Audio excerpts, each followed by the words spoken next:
untuk mempermalukan si brengsek di depan umum. Wanita itu tahu betul si brengsek adalah seorang sarjana terbaik, sangat berbakat, tetap sengaja menyarankan dia untuk menulis kaligrafi untuk dipersembahkan kepada kaisar. Tanpa diduga, ketika si brengsek dengan percaya diri bersiap untuk menulis, dia terkejut menemukan dirinya bahkan tidak bisa menulis satu huruf pun. Aneh sekali. Hari ini kuas ini. Kenapa aku tidak bisa memegangnya? Selanjutnya, si brengsek menggunakan tangannya yang gemetar untuk menulis beberapa kata yang lebih buruk daripada tulisan anak kecil. Segera dipertanyakan oleh seluruh pejabat istana. Tidak ada yang tahu, hanya wanita itu yang mengerti. Alasan si brengsek kehilangan semua bakatnya adalah karena dia telah mengambil keberuntungannya. Ternyata, wanita itu adalah putri takdir. Keluarga Lunya telah mewarisi keberuntungan dari surga dari generasi ke generasi. Adalah target yang ingin disanjung oleh semua bangsawan di ibu kota. Tapi wanita itu bersikeras ingin menikahi seorang sarjana yang tidak berbakat dan lebih dari itu, menderita penyakit terus-menerus. Ayahnya dengan marah berkata kepadanya, bahkan jika sarjana itu sembuh dari penyakitnya, dengan bakatnya, dia tidak akan bisa lulus ujian sarjana terbaik. Tapi dibutakan oleh cinta, wanita itu berkata, dia bisa lulus ujian sarjana terbaik. Dia bisa. Selama aku meminjamkan keberuntungan putri takdir kepadanya, dia tidak hanya akan sembuh dari penyakitnya, tetapi juga lulus ujian dengan nilai terbaik, dan karir resminya akan lancar. Tidak bisa memaksakan untuk meminjamkan keberuntungan melawan takdir. Pasti akan ada akibatnya. Ringannya, wajahmu akan rusak. Beratnya, kau akan kehilangan nyawamu. Selama itu untuk Shen Lang, aku tidak akan mengeluh atau membenci. Jadi wanita itu memaksa si brengsek untuk meminjam keberuntungannya, dan wajahnya hancur. Tapi tanpa diduga, hanya dalam 1 tahun, si brengsek meskipun berkat keberuntungannya lulus ujian sarjana terbaik, karena ingin dekat dengan putri untuk menjadi menantu kaisar. Dengan salah menuduh keluarga Lu, menggunakan ilmu hitam untuk mengutuk kaisar, menyebabkan seluruh keluarga Lu dihancurkan. Dan sampai sekarang, si brengsek masih berpikir dia lulus ujian sarjana terbaik karena bakatnya. Omong kosong. Lulus ujian dengan nilai terbaik adalah karena bakatku yang luar biasa, dipuji oleh Yang Mulia dan Putri. Apa hubungannya denganmu, wanita jelek? Lihat dirimu di cermin. Kau terlihat seperti iblis. Cocok denganku, jangan bicara omong kosong dengannya lagi. Malam pertama pernikahan berharga 1000 emas. Selesaikan dia lebih cepat. Kita juga bisa segera masuk ke kamar pengantin. Jadi si brengsek menusukkan pedang ke dada wanita itu. Tapi dia lupa, wanita itu adalah putri takdir. Mata pedang itu tepat meleset dari jantungnya. Dan wanita itu hidup kembali. Saat ini, dia bersumpah akan mendapatkan kembali keberuntungannya, membuat si brengsek dan putri yang jahat membayar 1000 kali lipat. Dan ayahnya di masa lalu telah menggunakan semua keberuntungannya untuk menyembuhkan penyakit serius kaisar. Sekarang hanya karena mendengarkan kata-kata orang jahat, telah menghancurkan seluruh keluarganya. Dia harus membuat kaisar membayar harganya. Jadi tak lama kemudian tibalah hari upacara dua hujan di istana. Karena kekeringan yang berkepanjangan hampir setengah tahun, menyebabkan rakyat menderita, kaisar meminta putri untuk menari dan berdoa untuk hujan. Tanpa diduga, putri menari sepanjang hari. Tetapi di langit masih belum ada tanda-tanda hujan akan turun. Tapi tepat pada saat ini, tiba-tiba, seorang peri turun dari surga, lalu mendarat di panggung batu dan menari tarian doa hujan yang lebih meriah. Dan detik berikutnya, langit mulai hujan deras. Melihat ini, para menteri berseru, dia adalah peri yang dikirim oleh surga. Putri langsung cemburu. Setelah wanita itu naik ke atas, pria brengsek itu tiba-tiba merasa sosok wanita itu agak familiar. Tidak tahu dia adalah wanita yang telah lama merencanakan balas dendam. Namun, yang di luar dugaan semua orang adalah ketika kaisar ingin memberi hadiah kepada wanita itu memberikan semua penghargaan kepada putri. Putri memiliki status yang mulia, wajar saja bisa berdoa untuk hujan. Hanya saja, putri untuk tarian ini telah berlatih selama berhari-hari. Hamba tidak tega melihat Tuan Putri bekerja begitu keras. Jadi hamba naik ke panggung. Hari ini hujan turun, juga karena surga tergerak oleh cinta putri kepada negara dan rakyat. Hamba hanya meminjam kesempatan putri. Dia siapa sebenarnya? Mengapa dia membantu putri mendapatkan pujian? Bukannya ingin merebut posisi saya di depan putri kan? Putri sangat dicintai orang-orang. Telah membesarkan seorang pelayan yang setia seperti ini. Orang-orang berikan 10.000 emas, 100 kotak mutiara, untuk memuji kebajikannya. Terima kasih, Yang Mulia. Saat ini, Kaisar sangat tertarik dengan wanita itu. Ingin melihat di balik cadarnya. Seperti apa wajahnya. Oleh karena itu, wanita itu langsung membuka cadarnya di depan semua orang, mengungkapkan wajahnya. Dan saat ini, wajahnya telah pulih sepenuhnya seperti semula. Ternyata hari ini, wanita bercadar itu sengaja melewati pria brengsek itu. Berpura-pura tidak sengaja menabraknya, tetapi sebenarnya menggunakan jarum untuk menusuk kulit pria brengsek itu. Mengambil kembali darah takdirnya. Begitu darah takdir kembali, wajah wanita itu akan pulih sepenuhnya. Jadi, saat ini, meskipun dia berdiri di depan pria brengsek itu dengan terang-terangan, pria brengsek itu tidak mengenalinya sebagai monster jelek waktu itu. Melihat wanita itu begitu cantik, Kaisar langsung senang dan bertanya hadiah apa yang dia inginkan. Awalnya kupikir wanita itu menginginkan jabatan atau uang, tetapi semua orang tidak menyangka bahwa wanita itu hanya ingin mengagumi kaligrafi Senshi Mei. Ku dengar Senshi Mei sangat berbakat dan juga bisa menulis kaligrafi yang indah. Entah bisakah mengundang mempelai pria untuk menulis kaligrafi untuk upacara hari ini? Sederhana, hanya kaligrafi saja. Baik, orang-orang, siapkan kuas dan tinta untuk mempelai pria. Senshi Mei, saya ingin melihat, tanpa keberuntungan yang kupinjamkan, apakah kamu masih bisa mempertahankan reputasi Zhuang Yuan ini atau tidak?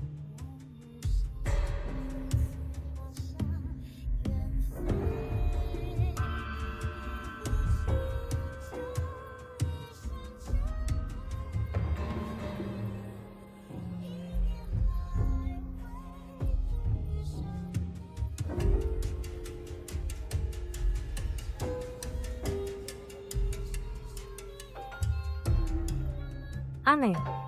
Kuas hari ini. Kenapa aku tidak tahu cara memegangnya lagi?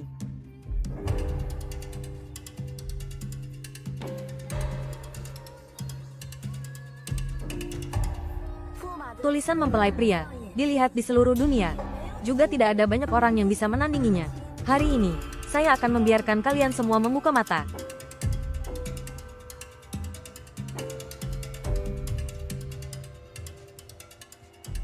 Tulisan ini sangat jelek. Bagaimana bisa begini? Bukankah katanya tulisan mempelai pria bergaya Enhanzen Liu Gu? Hari ini sepertinya kok lebih buruk daripada anak berusia 3 tahun. Yang mulia, tidak tahu kenapa tangan saya hari ini gemetar hebat. Tidak berguna. Ini semua salah hamba. Tiba-tiba ingin mengagumi tulisan mempelai pria mungkin membuat mempelai pria sedikit tertekan. Seharusnya tidak seperti ini. Bahkan pena pun tidak bisa dipegang. Identitas Zhuang Yuan ini, mungkinkah dibeli melalui jalur belakang? Atau apakah putri melakukan sesuatu yang membuat mempelai pria memanfaatkan celah ujian kekaisaran? Ini, diam. Jika terus berbicara omong kosong, aku akan merobek mulut kalian. Hanya dengan kalian berani meragukan saya, cukup. Hal-hal di ruang ujian akan kuselidiki dengan cermat. Jika ada yang curang, aku tidak akan pernah memaafkannya. Tidak bisa. Shen Lang adalah mempelai priaku. Bagaimana mungkin hanya karena beberapa rumor dia harus dipaksa untuk membuktikan dirinya tidak bersalah? Aku sudah memutuskan. Hari ini sampai di sini saja. Yang mulia,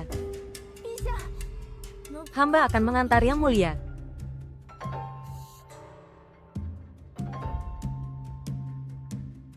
Selamat kepada Nona, telah berhasil memasuki kediaman putri. Hanya saja nanti setelah waktu yang lama, sulit untuk menghindari kecerobohan. Jika identitas palsunya terungkap, jangan khawatir. Saya menyamar sebagai pelayan kediaman putri, membantu Li Changge berdoa untuk hujan. Apalagi di depan kaisar, juga diberi hadiah. Baginya, 100 manfaat tanpa kerugian. Dia secara alami tidak akan berpikir banyak. Lalu selanjutnya, apa yang akan Nona lakukan? Permainan catur ini, khusus saya siapkan untuk Li Changge. Langkah pertama adalah membiarkan Senshi Mei menjadi bidak yang dibuang.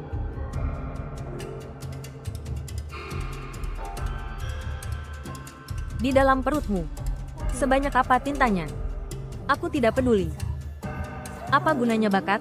Lebih baik memiliki penampilan yang indah ini, yang menyenangkan hatiku. Putri, penampilanmu hari ini benar-benar membuatku malu. Aku merebutmu dari orang lain, bukan untuk membuatmu merusak reputasiku. Tidak berguna. Jangan khawatir, Putri, aku pasti akan melakukan yang terbaik. Tidak akan mengecewakan Putri lagi. Hamba memberi hormat kepada Putri Mahkota. Kau telah membantu istana ini. Apakah kau datang untuk meminta hadiah? Hamba datang untuk membantu Putri Mahkota menyelesaikan tugas besar. Yang Mulia tidak memiliki anak, dan hanya Putri yang merupakan satu-satunya kerabat. Nantinya Putri pasti akan mewarisi tahta. Hamba datang untuk membantu Putri memasuki Istana Timur dan mewarisi tahta. Menjadi bahan tertawaan. Istana ini dan Yang Mulia memiliki ikatan persaudaraan yang mendalam. Tahta hanyalah sebuah benda di dalam saku. Jika benar seperti yang Putri katakan, mengapa Yang Mulia menunda untuk menetapkan dekret? Mungkinkah Putri tidak khawatir sama sekali? Bangun. Ada ide apa? Katakan saja. Beberapa hari lagi adalah upacara pengorbanan besar. Hari penting bagi seluruh negeri Bulung. Hamba punya cara. Membuat langit dan bumi. Memaksa Yang Mulia untuk secara sukarela menetapkan dekret. Hanya meminta di hari kemudian. Saat Putri naik tahta, jangan lupakan jasa hamba. Berhenti. Kau sangat berani. Bahkan berani merencanakan sesuatu terhadap Yang Mulia. Burung yang pintar memilih pohon untuk hinggap. Ku dengar pangeran telah, sebelum memasuki kediaman Putri, telah memiliki pertunangan. Sekarang bukankah juga meninggalkan istri sahnya, berlutut di kaki Putri Mahkota? Lancang. Kau berani memukulku? Aku pukul kau sampai mati. Kau berani. Aku sekarang bekerja untuk Putri. Jika kau menghambat rencana besar Putri, lihat apakah dia akan memaafkan. Pria banci sepertimu, kau. Wanita jalang ini. Aku tidak bisa membuat Putri marah. Kurang ajar. Cepat atau lambat aku akan mengurusmu. Apakah barang-barangnya sudah disiapkan? Nona, barang-barangnya sudah disiapkan.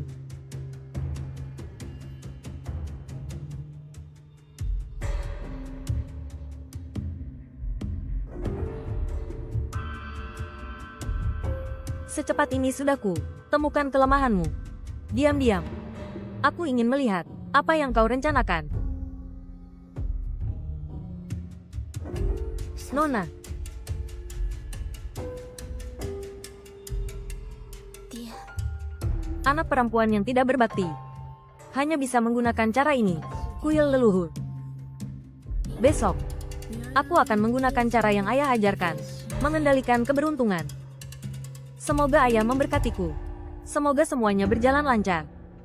Diam-diam seperti ini pasti menyembunyikan sesuatu. Ayah, dendam pemusnahan keluarga Lu, aku pasti akan membalasnya. Untuk menghibur arwah orang-orang di surga. Keluarga Lu. Mungkinkah itu Luli?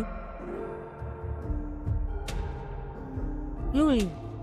Dia belum mati. Dengan restu surga. Dekret Kaisar.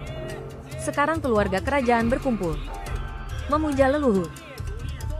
Semoga keberuntungan negara Dasang terus meningkat. Mulai sekarang, upacara Jizu dimulai. Hormatilah.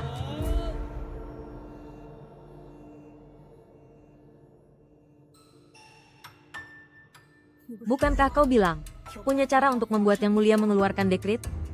Upacara Jizu hampir selesai. Mengapa masih belum ada pergerakan? Putri tenang saja, jangan terburu-buru. Jika kau berani menipuku, aku tidak akan memaafkanmu. Bangun semuanya. Aku.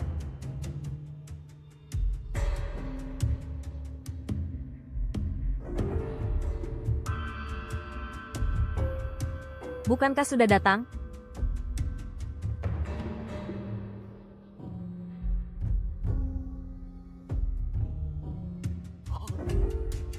Leluhur marah.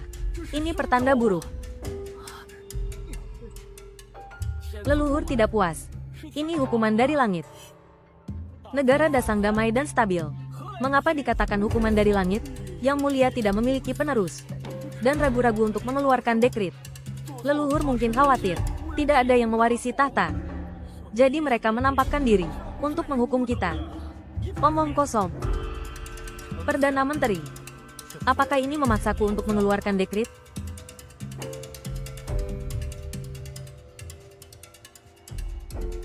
Hamba memohon kepada Yang Mulia untuk mengangkat Putri Mahkota sebagai penerus tahta, untuk mewarisi tahta. Kalian, aku telah meremehkanmu. Bagaimana kau melakukannya? Ini diajarkan ayahku, menulis mantra untuk menarik petir. Besok, aku meminjam sedikit kekuatan dari hari ini. Baiklah, aku akan melakukan sesuai keinginan kalian. Tulis dekritnya. Terima kasih, Yang Mulia. Istana ini pasti tidak akan mengecewakan harapan.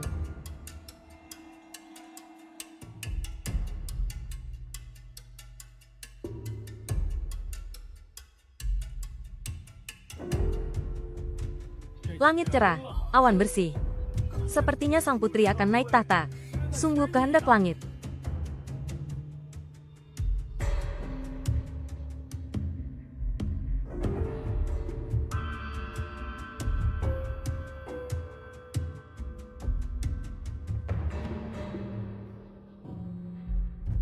Apakah aku sedang bermimpi? Li Changge, kau pikir ini jalan menuju kemajuanmu? Tanpa kau sadari, ini adalah awal dari kehancuranmu. Yang Mulia, hamba ingin mengungkap penjahatnya.